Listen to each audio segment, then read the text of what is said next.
Greetings, programs. NeoMegaMan back again for part 17, I think. Yeah, part 17 of Let's Play Katawa Shoujo Rin's Path. Oh boy, part 17. We're on to the neutral ending. Yeah, I'm going to make sure that I saved on this part. Yeah, okay, we're good. And now, on to the neutral ending path. But aren't you happy people are interested in your paintings? I mean, isn't that why you went ahead with having the exhibition and all? Of course they would ask you questions if they think it's interesting. It's like having sunrise twice in a row when you want to bathe naked in moonlight. Nice, but it's not good enough. I complete the sentence for her even though I don't understand her inappropriate metaphor. I don't get it. You should try to be happier. It's your big night after all. All these people are here to see your paintings. I think it's awesome. I wait for her to say something, either for or against, but Rin keeps brooding. She doesn't want to answer questions or explain to me what's wrong. If she had something to say, the words are left unspoken. The words she cannot say. I shudder against the chill wind that blows in the streets. Its howling fills the silence. We should go back in. You got everyone worried. Ah, there you are. Feeling better? It can get pretty hot in here. A dizzy spell can catch you off guard. He laughs brashly, almost obnoxiously. You should drink something if you're feeling weak, Tezuka. Rin nods weakly, but it seems to be enough to convince Nomiya that she's fine. He pushes Rin a bit forward to introduce her to the person he was conversing with before. So about what we were talking about before. Ah yes, I'm very excited to meet. I'm shut out of the conversation, and the background noise of dozens of other discussions fills my ears with indistinct buzz. Even Emmy has disappeared somewhere. Standing in the middle of a crowd is a surprisingly lonely feeling. Not only Rin, but everyone else here seems to be part of something I'm not a part of. I'm happy for her, I really am, but it makes me feel that I haven't accomplished anything yet. Rin is a living proof of the potential of a human being. She overcame her disability, even made it a strength. She should be happy. What is my potential? Rin made it this far, but how far can I go?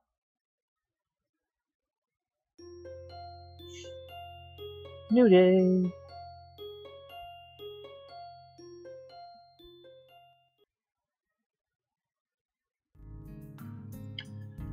The last day before summer vacations is waning slowly. Science is the final exam of the trimester, and then we're free. The collective yearning for liberty is almost palpable in the classroom, even though the weather today seems a tad cloudy.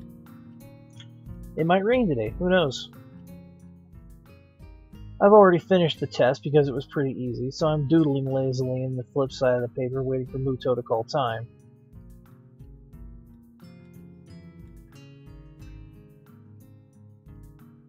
Interesting doodles, huh?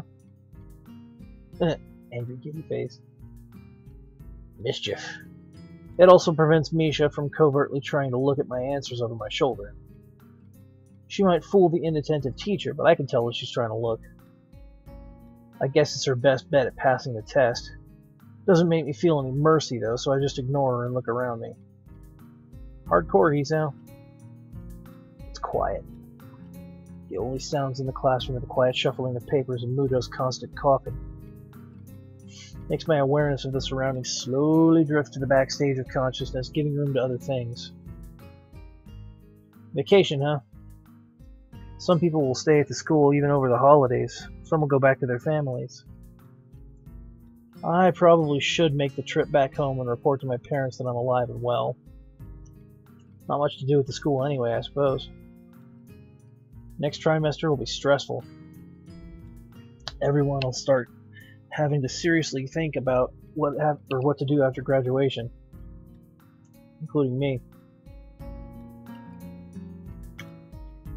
A look at my doodles convinces me to stop trying to salvage them. It's a mess of lifeless lines, a waste of paper if it wasn't the flip side of my exam.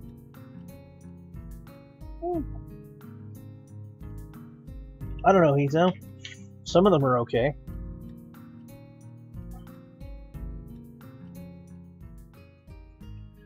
Maybe it's because I didn't really set out to draw anything in particular.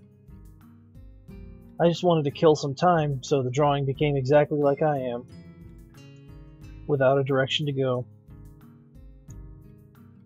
It'd be easier if I had some special talent like Rin. She has it easy. Makes me kind of jealous. It pisses me off that she herself can't seem to be happy about it.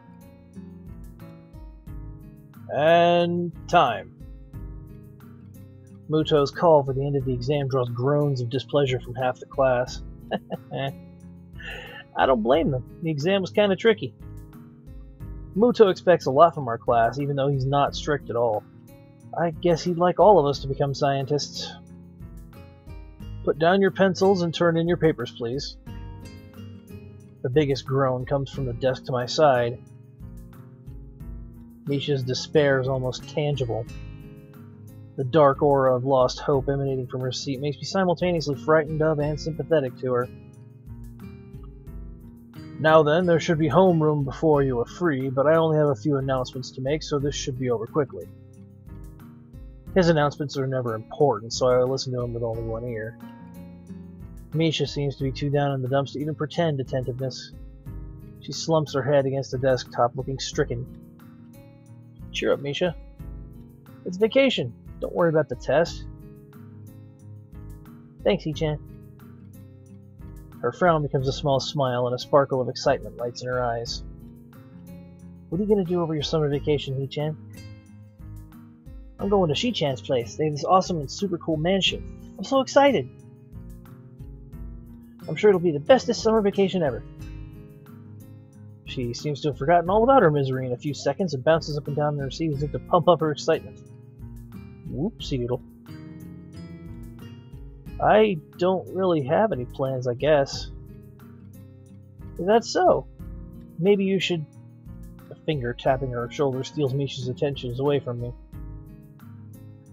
Shizune points to Muto, who is expectantly looking back at the two of them. Oops. Sorry, Shi-chan. I didn't notice the teacher had finished already. She clears her throat and takes a deep breath. Stand!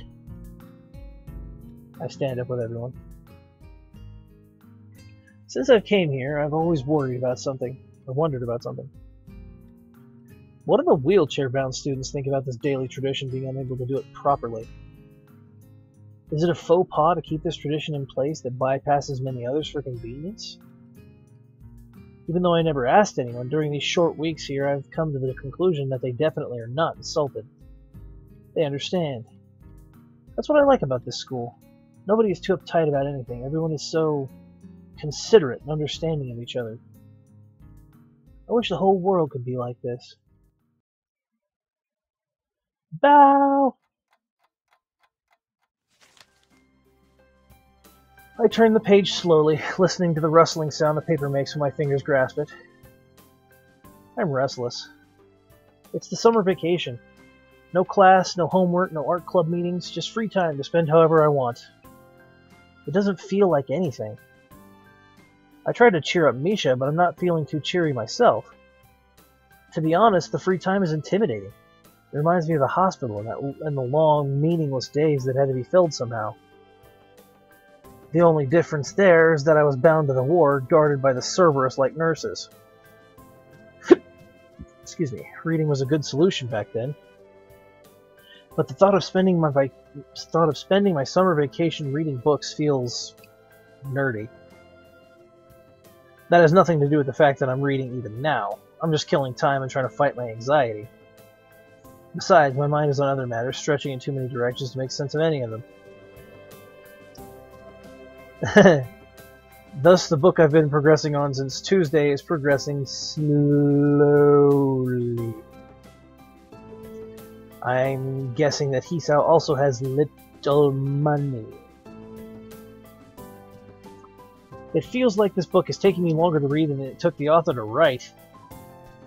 I try to put it down for a while, then read some again, start all over from the beginning, read each page twice.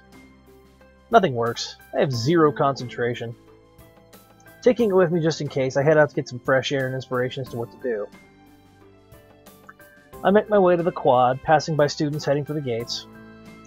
The hastiest ones are leaving for their homes already, judging from the luggage some are dragging with them. I guess that no matter how hospitable Yamaku is, a home is still home. Still, I heard some people will be staying here over the vacation. The quad is big enough for its center to be shadowless, no matter how high or low the sun is. I stop in the middle and bask in the warmth. The brightness makes me squint my eyes when I look towards the main building. It looks all but abandoned already. Yuka wasn't at work today, so the next time I can get books from the school library is after vacation. There's a public library somewhere, I'm sure, but I'm feeling too lethargic to find out where it is. The hall is equally dead, so I have to content myself with returning to the dorms, ending my leisurely walk sooner than I expected. Then again, I wasn't quite sure what I was expecting in the first place. On a moment's impulse, I enter the girls' dorm to see if Emmy or Rin are there. Neither is, so I go back to my own room to dwell on my lethargy. I should talk things through with Rin. She really bothers me. Defying the conceptual equivalent of gravity, she balances on the thin line zigzagging between insanity, incomprehensibility, and instability. Rin affects me too. She challenges me in ways that I didn't know, or more accurately, didn't hope existed. I've started to wonder whether these feelings are really love, or if I was just fooling myself. Surely it would be insanity to consider that. For the rest of the day, Rin, the hospital, Yamaku, and vacation swirl through my head. I can't concentrate even on concentrating. Thoughts seem to come and go haphazardly, fragmented into two small pieces of cognition. I pick up the book and manage to read 100 pages, but I'm sure by tomorrow I'll have no recollection of what happened in the story.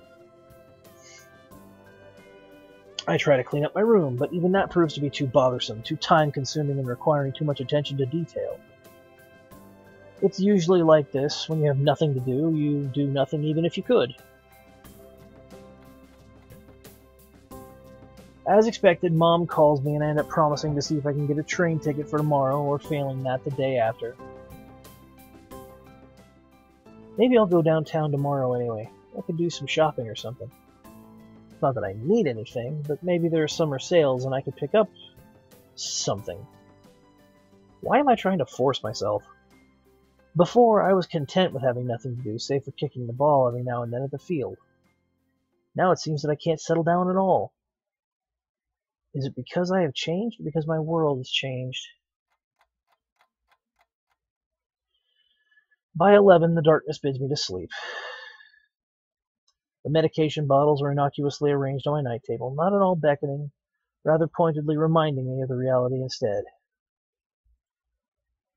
It's evening, so I have to open 3 bottles, extract 1 large oval-shaped one, 2 small round ones, and 1 large flat that has to be cut in half, close the bottles, and chug down the medications with a chaser of fresh tap water. The water tastes metallic on my tongue. I swallow it along with the pills anyway and head to the bathroom. The mindless job of brushing my teeth is fit for trying to sort out my thoughts. One emerges from the mass, clearly rising above the others. I want to see Rin. I can't let my outburst of anger be the last thing between us before the vacation. I have to see her. Tomorrow. Sleep overcomes my confused mind with more ease than it should.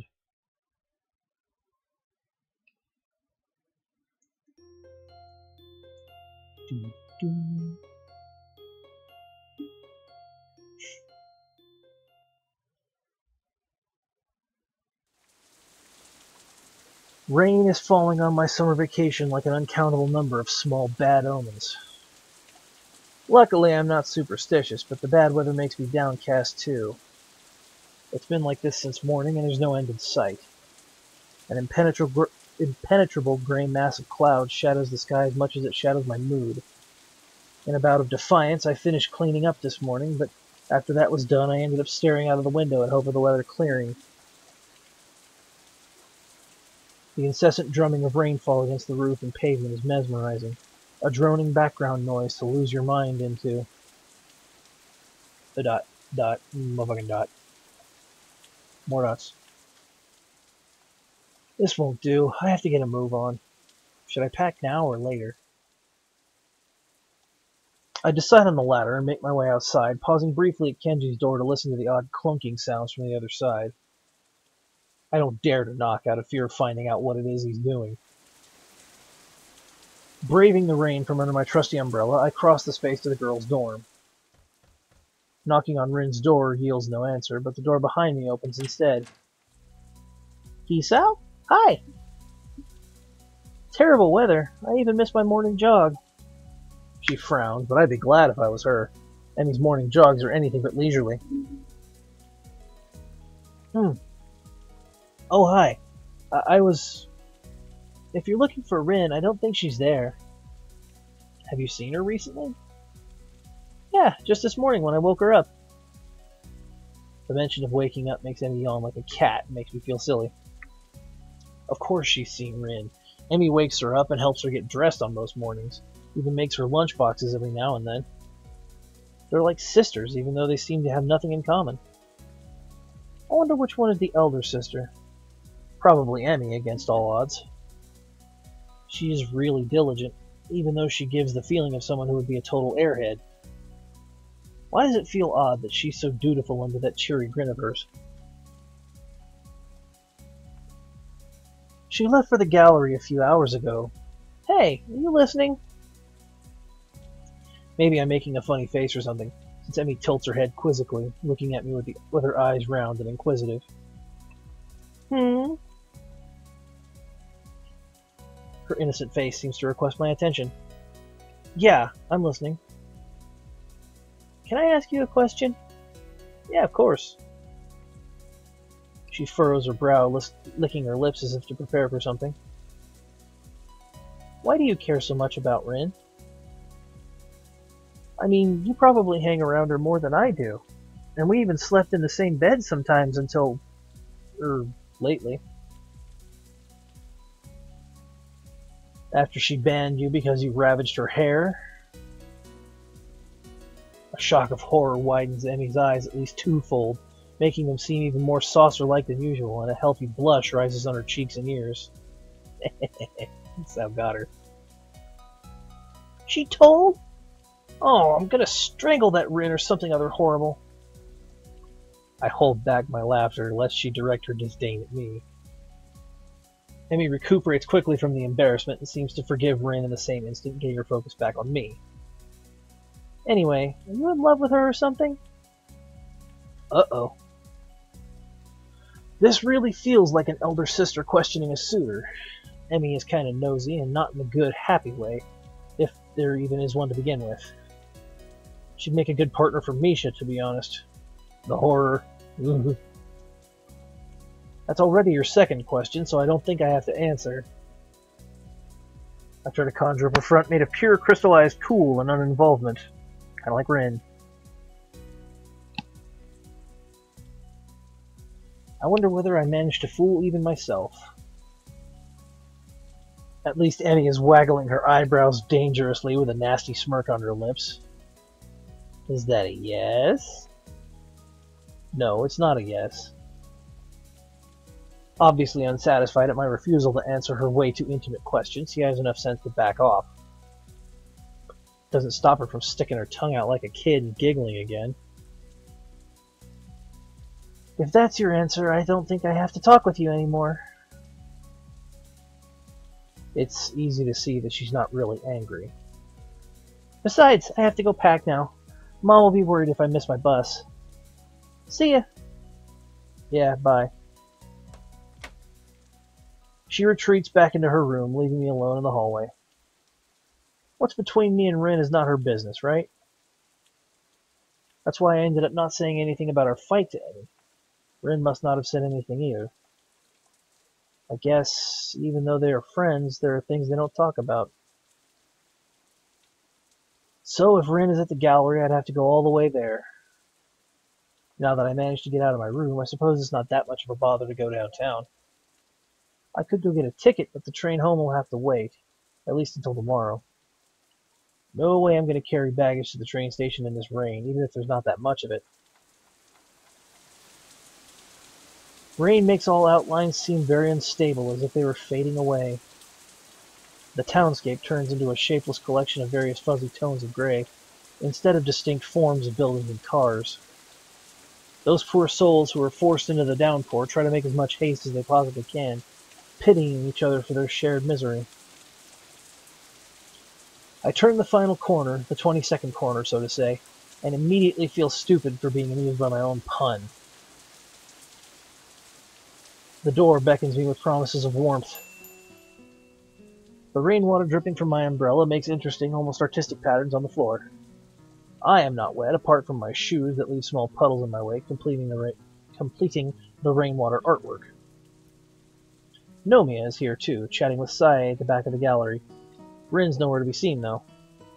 Maybe she's upstairs. There are no customers, though, which figures, considering the bucket loads of water dropping on the neck of anyone daring to brave the weather today. Welcome. Hello. Sorry to interrupt. Good afternoon, Nakai. Came all the way here for a visit. No. I think it was just an impulse. I was around the neighborhood shopping and decided to stop by. My reflexive reaction is a white lie, which surprises myself. Maybe I just don't want to say that I specifically came to see Rin, even though that much must be obvious. My, you chose a bad day for shopping. Would you like some tea to warm you up? Thank you, but I'm fine, really. The weather could be better, though. Rain on the first day of vacation is a little bit depressing. Well, I'm sure it'll get better. Nomiya offers his hearty laughter, bordering on abrasive. Rain doesn't get you down, teacher? Well, I do prefer clear weather as well. I was actually leaving just now to meet someone, and I prefer not getting my jacket soaked. It's very expensive. His weird pink jacket. But of course, I'm in a good mood. What did you think about the exhibition? It was wonderful, wasn't it? Yeah, it was very fancy. My unenthusiastic answer only spurs him to carry on, walking around the gallery while blabbering about the opening. But he talks more and louder when he's moving. It's something I noticed at the club meetings, too. We got to talk with many good people and make valuable contacts. One of Tezuka's paintings even got sold to a collector from Osaka. I follow his eyes to an empty space in the wall. I can't even remember which painting was hanging on that spot. Ironically enough, I do.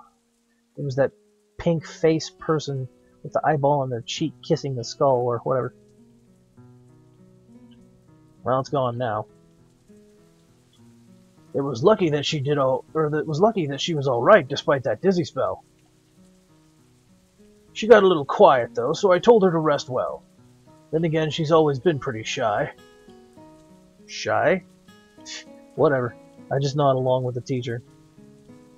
The reception was very positive in general. I might be able to get one of my friends to write a little article on a magazine too. Shinichi, you're meeting.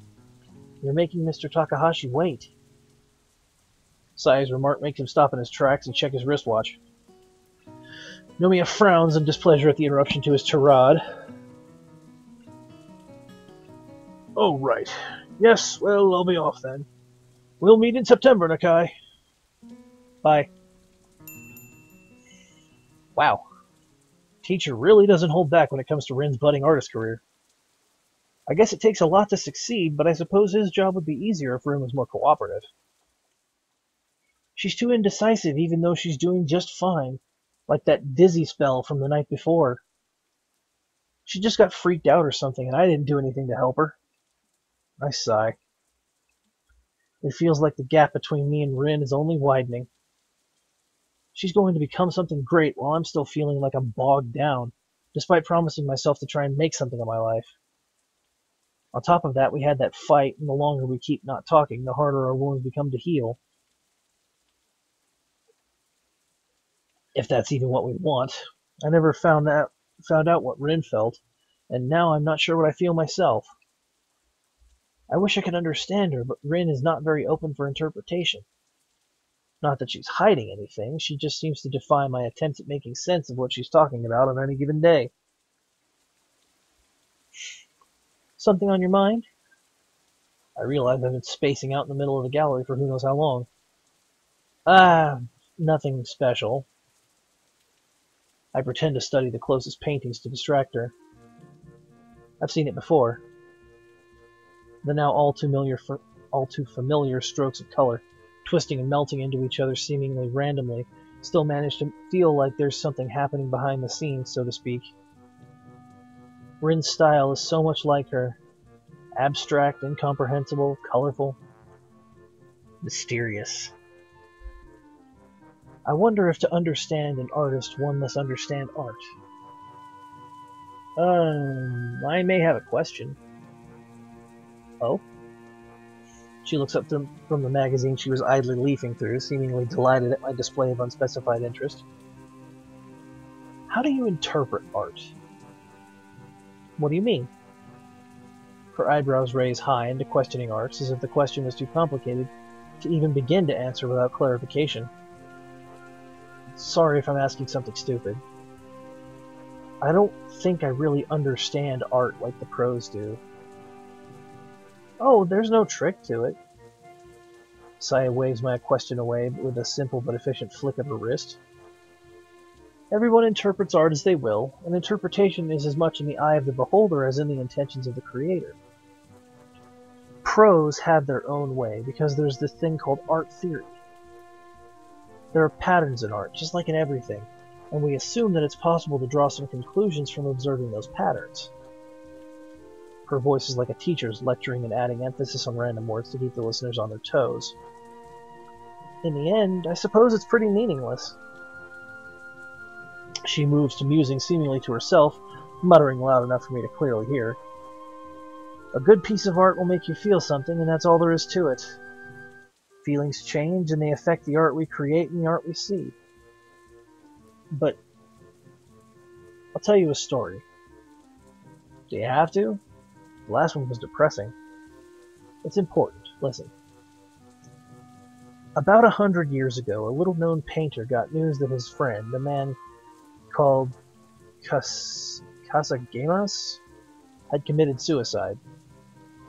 This happened while he was away, and he hadn't seen his friend for a while. So obviously he must have felt even more conflicted than you normally would after hearing of such a thing.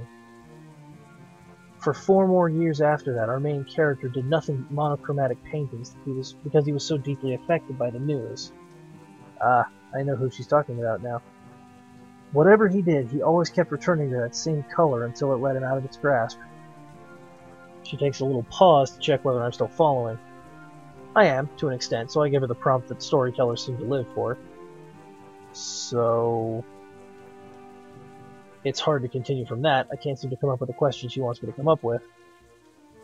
Like a half-baked Socrates, she thought she laid out all the tools for revelation in front of me.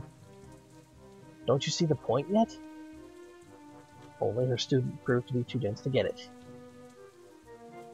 She looks discontent at my slowness. Picasso's blue period is one of the most lauded in the history of art, but who knows what he felt when he worked on those masterpieces? Sadness, longing, regret? Nobody can tell.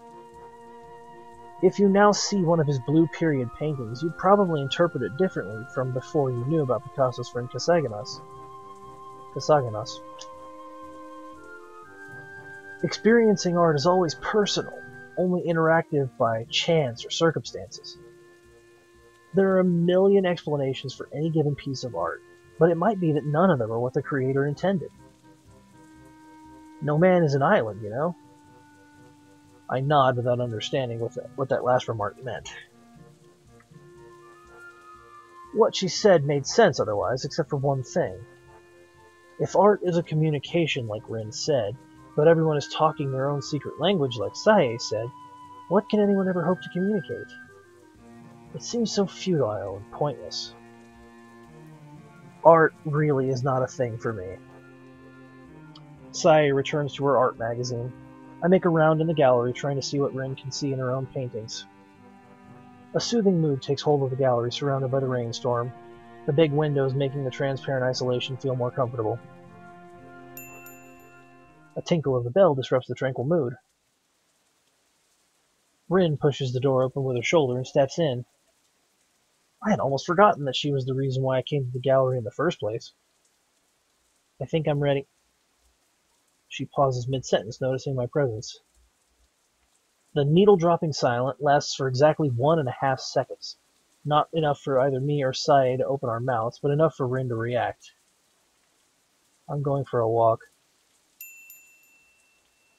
Heading back outside with a reckless pace uncharacteristic of herself, Rin seems to forget that it's still raining.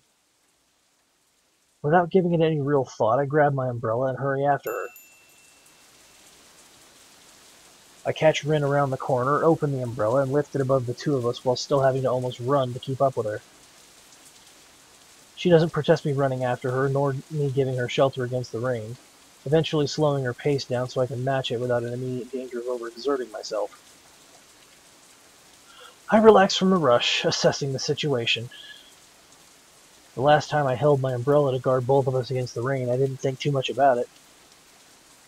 But now all the things that happened since then are gathering into a freezing cold ball around my stomach. Being close to her makes me uncomfortable, and I feel myself flustering slightly.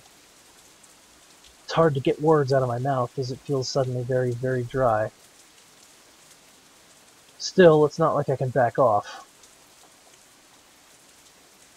Why do you keep running away? I don't want to talk to you. I want to talk to you.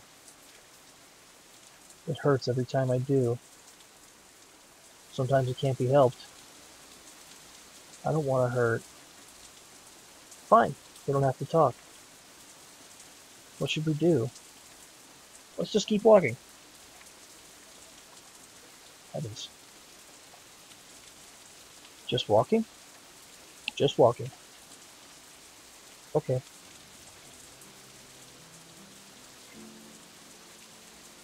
Our footsteps go splish-splash in the shallow puddles forming in the streets as we walk through the rainfall. Rin, now walking beside me in her unhurried and relaxed manner, doesn't seem to be even a bit bothered by the fact that she's getting wet even though she needn't to. She's partially out of the protective shelter of my umbrella, despite it being more than big enough for the two of us. It's as if she doesn't even notice the rain drenching her shirt. Rin's demeanor always evokes mental images of meditative calm, even when she might be in inner turmoil. But I don't think that is meditation. That's just getting soaked in rain. I wish I could be more calm, too. I've become too involved with Rin to retain my usual aloofness. It feels like I've become one of those people who fool themselves into thinking they're objective, only to find out they're the worst kind of liars. Illusions to fool ourselves. What better way to make one feel like a good person? It might be better to lose that illusion. I'll be going back home for some time, so I thought I'd come to see you before that. Oops, Daisy. I could have thought of a better conversation opener, but Rin actively refusing to talk makes it hard. That's good. I might have thought that you had been kidnapped otherwise. You can't keep running away from everything. Not even from me trying to talk seriously. I'm always serious. Also, I seem to be running very slowly right now. Maybe I should take lessons from Emmy. It's futile. Like talking to a brick wall that randomly spouts sarcastic nonsense back at you. Think of your exhibition opening. What if you had run away? Rin doesn't answer to that. She just keeps walking, or running slowly, escaping from me into her silence. She has a knack for being alone in company, I've noticed. We head down the street, then turn left, then right 3 times, then left again. It's like that night from some time ago. We kept choosing directions randomly because it didn't matter where we were going. All that matters is walking and the sound of the raindrops drumming against the umbrella. Water flows from the roofs of the buildings and into the storm drains in wide rivers. Even though I try to step over them, my feet are getting wet through my shoes. We keep walking in silence that just begs to be broken again. I'm sure I'm the only one feeling this, though. Why did you have the exhibition? Rin just shrugs sullenly and looks in the other direction. I give up at this point. It's pointless. What did she want to accomplish? When she said at the night of the opening, it made me feel that there was something special she wanted. It felt to me that Rin hoped for something unattainable. She set the bar high, and inside her own head she failed, no matter how much people liked her works. It's understandable to lack realism. Most people do, even if not quite on the extreme level Rin takes it to. But it's not a reason to live in your private world that accepts no visitors. You can't bend the world to fit your twisted megalomaniac cosmology where everything works just like you want. That's what frustrates me the most in Rin. She wants the world to live by her rules, disregarding everything that conflicts with those as irrelevant or unnecessary. I can't believe how anyone in Yamato could not have the bare minimum perception to understand that the world can sometimes be very, very unfair. I'm sure she's not the only one who wishes some things were different, but we can at least grasp the facts as they are. I take a sideways glance at Rin, who's looking up at our dome-shaped cover. It's a poor replacement for a real sky in its monochrome bleakness. The rain just keeps falling. Just like the clouds today, Rin doesn't really give the feeling of wanting to be watched. She sulks in unison with the sky that she loves so. I shouldn't have come. Her presence only reminds me of how angry I got because of these exact same reasons, and how those reasons probably can't ever change. Even though I want to say I'm sorry, even though I don't want to break us apart, I can't bring myself to say either of these things. We keep measuring the rain-drenched streets one step at a time. Often, when you walk with someone else, your steps become synchronized as if through some weird subconscious pact. I notice that ours never do.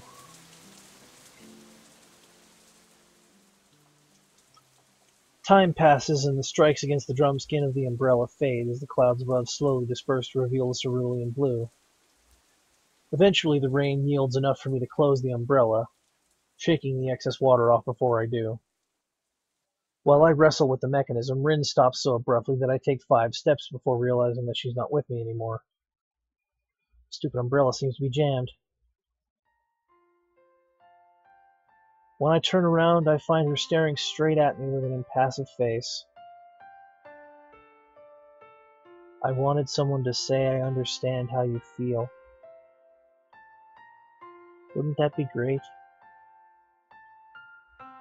Is that an answer to the question from before? I'm not sure. Yeah, but why is it so important? Because otherwise, I don't know if I can bear this. I was still in the middle of folding my umbrella, so I just answered something to get the conversation going. But what she says now freezes my blood. If someone says a joke and laughs, you laugh with them, right? Because a joy doubled is a joy tripled, right? If someone is hurt and sad, you comfort and hug them, right? Because that way... She pauses, her mouth still halfway open, then remembers to close it. A gloom sets on her face and simultaneously on my heart. I don't know why the right words never come out. I don't know why I can laugh only when I make myself. I don't know why everything stays only inside of me, even when it feels like I'm going to burst. Her flat, expressionless face doesn't waver even when she says that. Her usually steady voice becomes only slightly quieter than normal. But who would ever want to feel like that? Bryn looks at me, and I imagine the sadness reflecting from her eyes, whether it really is there or not. I don't. I don't want to feel like that. We stay silent for a little while after that. Bryn because she said all she has to say at once. I because I have no clue how to process what she just said. I don't understand what Rin is saying. Or I do, but I don't want to. For the first time, both of these things happen, and it has to be simultaneously. The irony is not lost on me. I think everyone wants to be understood. That's universal. But that is impossible. Not only for me, but for anyone. Sai said so too.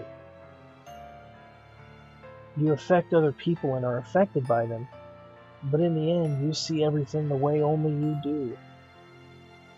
All people are alone. We just use each other to alleviate that loneliness. I wonder why I put it like that. It just felt that what Sai told me rang true, as if I had always thought like that without knowing it. It feels like she articulated my thoughts into clear, simple words in that stupid story about Picasso. Rin droops her head like a withering flower, letting her bangs fall in front of her eyes so that I can't see them. Why do you say that when you made me feel otherwise? It's unfair. The shaky voice that says those words does not belong to Rin. I really thought you could be different, that I wouldn't have to be alone. It's a bitter voice of disappointment spoken through clenched teeth and a quivering chest. I'm sorry. If you are, why do you say something unfair like that? Her demanding tone invokes no particular feeling in me apart from sadness that has been there since yesterday evening. She doesn't intimidate me at all. Not anymore.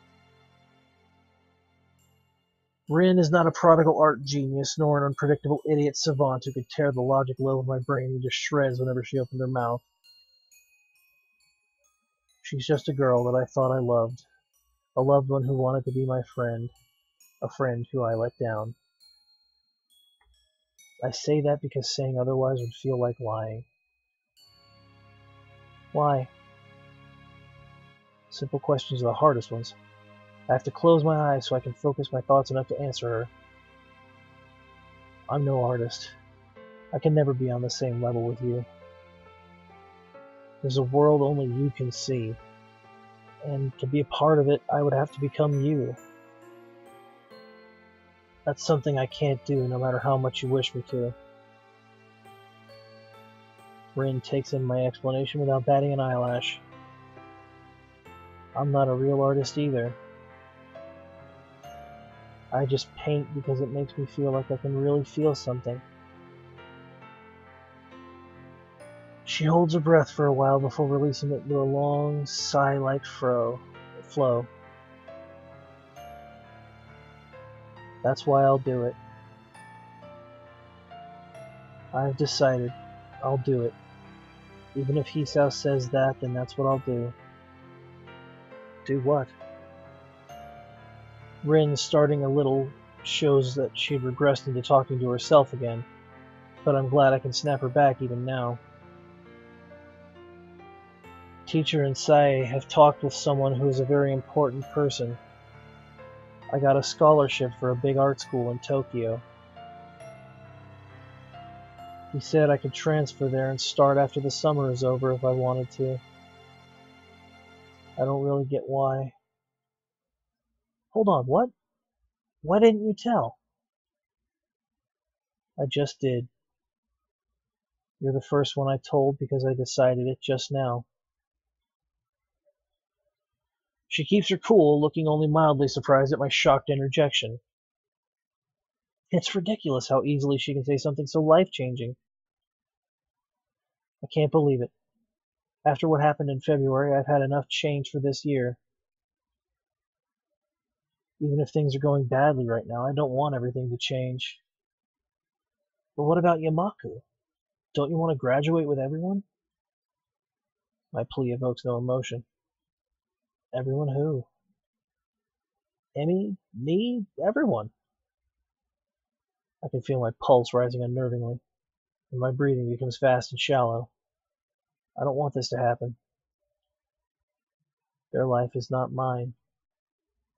You just said that everyone is alone. I didn't mean it like that. You always said that you'd have to seize the day and start living your life. I have to live my life too. Rin is twisting my words to justify running away again. It makes me angry. Her ease, finality, and seriousness in announcing this is unacceptable. As if changing your life is something you can do on a moment's whim. No! How can you say that? Why don't you even try to belong? The desperate accusation has no effect. It feels like I'm once again out of weapons and that I can't reach through to her no matter what I try. Rin is so frustratingly absolute in her own judgment that it might make me hate her if I didn't love her, even though I don't know which way I'm feeling anymore. Maybe I'm that kind of person. That kind that belongs only to herself. I won't accept that. Her nonchalant eyes don't seem to care whether I accept that decision or not.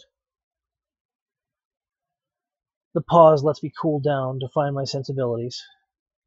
While I do, the parting rain clouds reveal a setting sun that still has time to shine its last few warming rays before calling it a day. A mosaic of light and shadow spreads on the walls of the buildings, on the street, and in the fence of a circling park on the other side of the street. Rin's shadow is long enough to reach my feet. It's like one of those Western movies with two cowboys staring each other down, ready to sling their guns at each other. The one who loses his nerve will eat lead. I realize I would have the disadvantage because the sun is behind Rin, stinging my eyes. Do you hate me? She draws first, and I have no counter. I don't know. Did I lose? Even if I did, what would it matter? I scramble for words that could salvage this. I find none. You're my friend. I promised you that. I'm not the kind of guy who forgets about promises. I think that this is the most important thing. We could try to... Don't say it.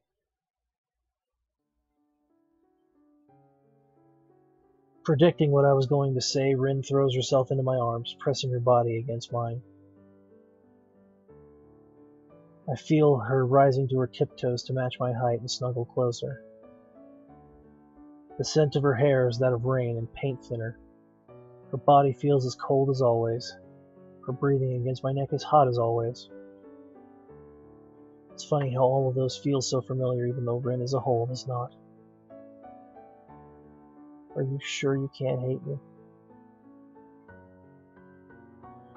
Wind whispers into my ear so close that I can feel the movements of her lips against my earlobe. It's teasing, taunting.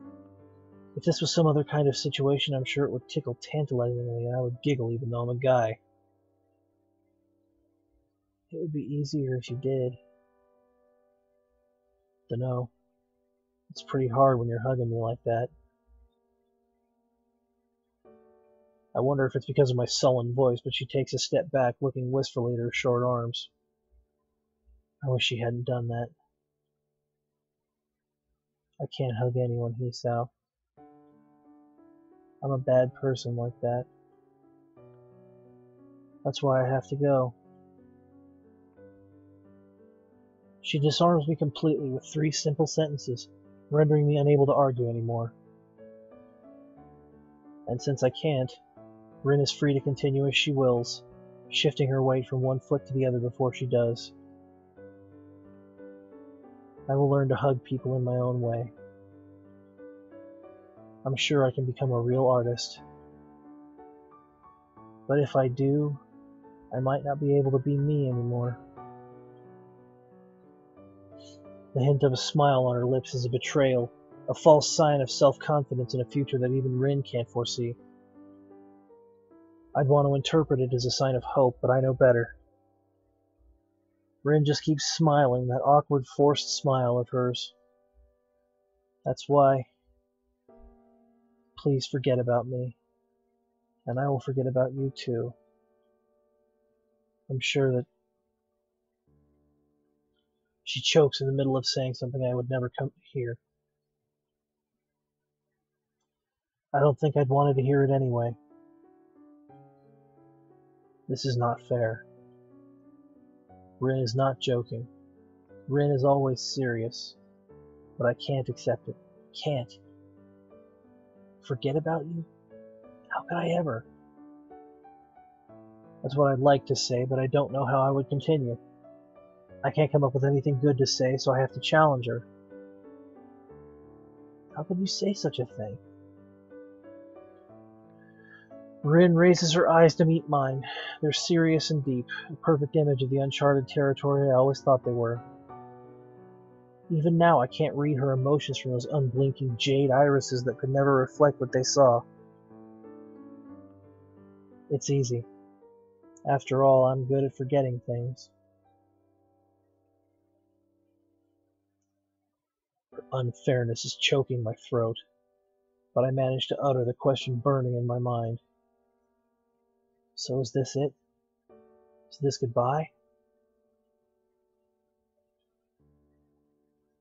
Rin kept looking at me gently without answering my question. From her eyes I could see that she didn't even need to say anything. There were no more words for us. She turned around and walked off without looking back. All around me the world kept changing little by little, but I was left standing there.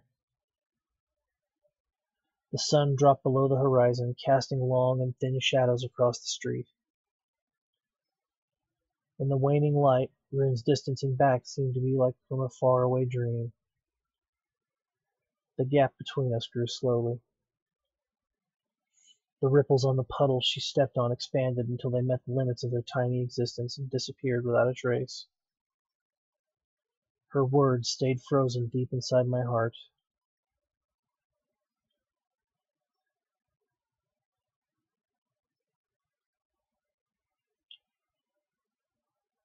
Well, that was special.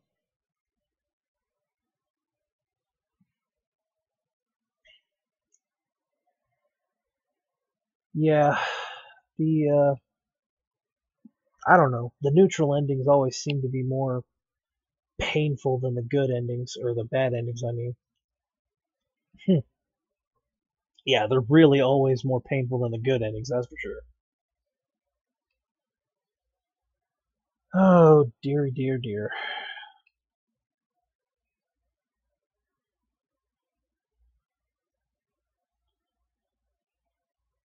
Yeah, these guys did a good job of making a well-written story, one that you're emotionally invested in and always want to see play out no matter how it ends.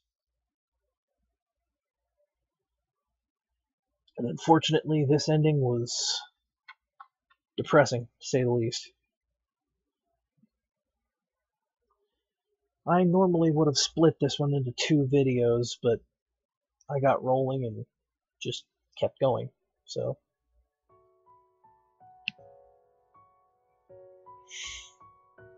Yeah. Next time, folks, we're going to head into territory that's a little less depressing and a lot more confusing, perhaps. So yeah, Until next time, everybody, I'm your host, NeoMegaMan, signing off. End of line.